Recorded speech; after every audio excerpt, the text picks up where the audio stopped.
Lesu darah Satgas BLBI.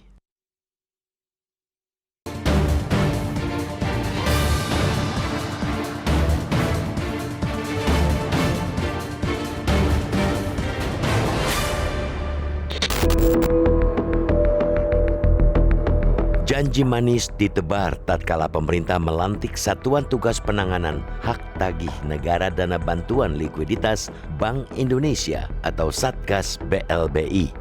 Terkesan enteng untuk menagih uang negara senilai 110,454 triliun rupiah dari 22 obligor dan 12.000 berkas debitur. Saat pelantikan Satgas BLBI pada 6 April 2021 lalu, Menteri Keuangan Sri Mulyani mengatakan tidak ada belas kasihan terhadap para pengemplang bantuan likuiditas. Karena waktunya sudah sangat panjang, lebih dari 20 tahun, tentu kita tidak lagi mempertanyakan punya niat baik atau tidak. Tinggal mau membayar atau tidak, tegas Sri Mulyani saat konferensi pers pelantikan Satgas BLBI 2 tahun silam. Ia bahkan mengancam akan memblokir seluruh akses keuangan para obligor dan debitur BLBI jika upaya baik dari pemerintah untuk menagih 110,45 triliun rupiah itu tidak dipedulikan. Ternyata ucapan tak seindah realitas. Tak semudah yang dijanjikan. Hingga kini, Satgas BLBI baru bisa mengumpulkan hak negara senilai 30,6 triliun rupiah atau merealisasikan 30% penagihan hingga 30 Mei 2023.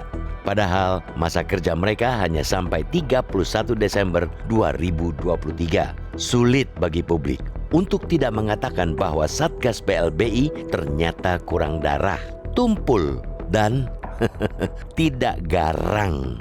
Satuan tugas dengan ketua harian Ronald Silaban itu hanya punya waktu kerja kurang dari 7 bulan. Tapi PR-nya begitu menumpuk karena masih 70% lagi.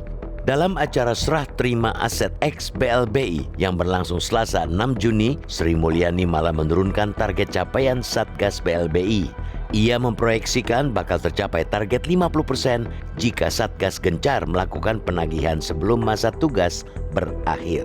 Saya targetnya di atas 50%. Jadi kayaknya sebelum penutupan Satgas BLBI ini kalau bisa masih bisa digas. Biasanya menjelang finish itu gasnya lebih kencang.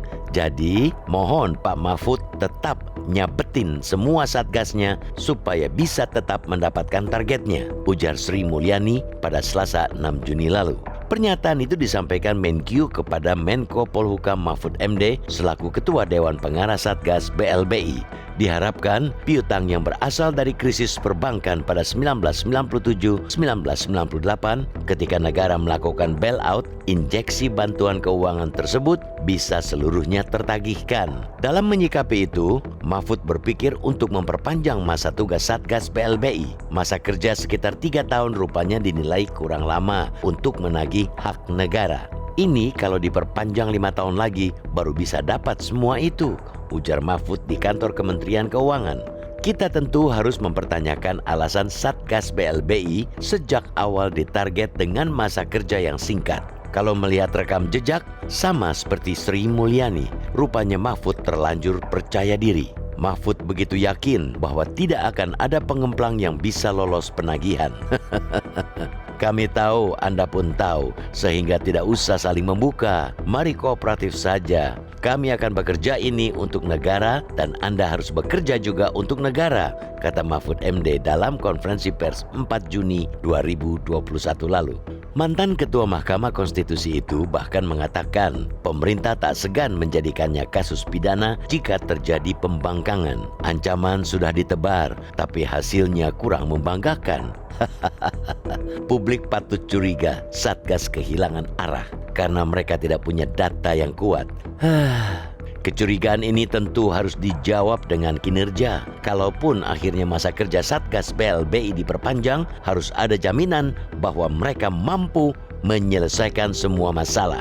Jangan pula berlarut-larut karena bisa menimbulkan syak wasangka. Begitu banyak energi dikeluarkan untuk Satgas BLBI.